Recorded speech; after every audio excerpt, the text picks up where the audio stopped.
السلام علیکم ورحمۃ اللہ وبرکاتہ۔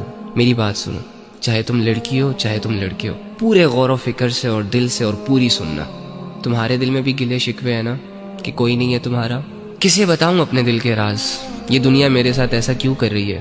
یہ لوگ میرے ساتھ ایسا کیوں کر رہے ہیں؟ اور میں خود بھی کچھ کر کیوں نہیں پا رہا؟ آخر میں ایسا کیوں؟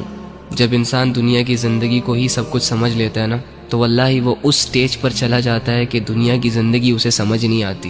اینی ہاؤ، تو ایک کام کر، آج رات جب سب سو جائے نا تو تو چھپکے سے اٹھنا، کسی کو کانوں کان خبر نہیں ہونی چاہیے، اور سب سے الگ تھلگ ہو کر جا نماز پکڑ، بچھا اور اس پر کھڑا ہو جا، ہاتھ باندھ، آنکھیں بند کر، امیجن کر کہ تیرا رب تیرے سامنے کھڑا ہے، وہ رب جس کا تو بندہ ہے، اور اسے اپنا سب کچھ مان، اور یہ تصور کر کہ آج میں اپنے رب کو اپنی حالت دکھانے آیا ہوں، آج میں اپنے رب سے اس دنیا کی شکایتیں کرنے آیا ہوں، آج میں اپنے رب سے دل کے راز بیان کرنے آیا ہوں۔ 2 رکعت نفل نماز پڑھ، اور نماز پڑھنے کے بعد جھولی پھیلا دے، ہاتھ اٹھا دے، بچھا دے خود کو، اور دل کی گہرائیوں سے پکار اپنے اس رب کو جو تیرے دل کے حال کو جانتا ہے، جو تب بھی تیرے ساتھ تھا جب دنیا تیرے ساتھ نہیں تھی، جو تب بھی تیرے ساتھ تھا جب دنیا تجھے جانتی نہیں تھی، اور جو آج بھی تیرے ساتھ ہے۔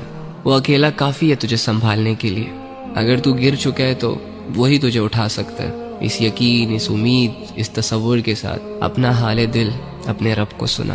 ایک آنسو کا قطرہ نکل آیا نا، یا تیری آنکھیں صرف نم ہو گئی، یا چلو اگر تمہیں صرف اتنا احساس ہو گیا کہ میں اللہ کے سامنے بیٹھا ہوں، میں اللہ ہی سے بات کر رہا ہوں، یقین کر کے اٹھنا کہ تیرا رب تجھ سے راضی ہے۔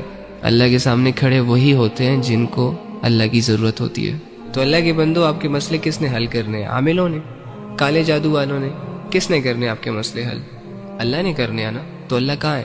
ایکچولی میں آئی ڈونٹ نو وائی ہمارا یہ مائنڈ سیٹ بنا ہوا ہے کہ اللہ کچھ اسپیسیفک جگہوں میں پایا جاتا ہے، اور اللہ رب العزت کی جو مغفرت کے فیصلے ہوتے ہیں وہ نیک لوگوں کے لیے ہوتے ہیں، یا اللہ رب العزت جن لوگوں کی دعائیں قبول کرتا ہے وہ بہت نیک ہوتے ہیں، لمبے لمبے سجدے اور پاک صاف رہنے والے ہوتے ہیں۔ ہاں ٹھیک ہے، ان کا اپنا درجہ ہے، لیکن اس کا یہ مطلب بھی تو نہیں ہے نا کہ ایک عام انسان اللہ تک پہنچ نہ سکے، ایک عام انسان اپنے دل کی بات اللہ کو نہ کہہ سکے، اور اللہ رب العزت کو اپنی طرف متوجہ نہ کر سکے۔ وہ کہتے ہیں کہ کوئی کعبے سے خالی ہاتھ لوٹ آیا تو کوئی گھر بیٹھے خدا کو پا گیا۔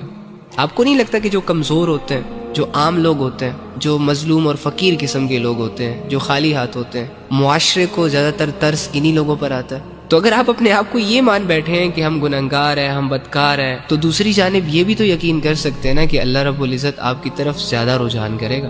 اللہ کے بندو، اللہ کہہ رہے میں تمہارے شارک کے بھی قریب ہوں۔ اس اللہ سے اپنے مسئلے حل کرواؤ جو اللہ ساری زبانوں کو سمجھتا ہے، جو اللہ دل کے حال کو جانتا ہے۔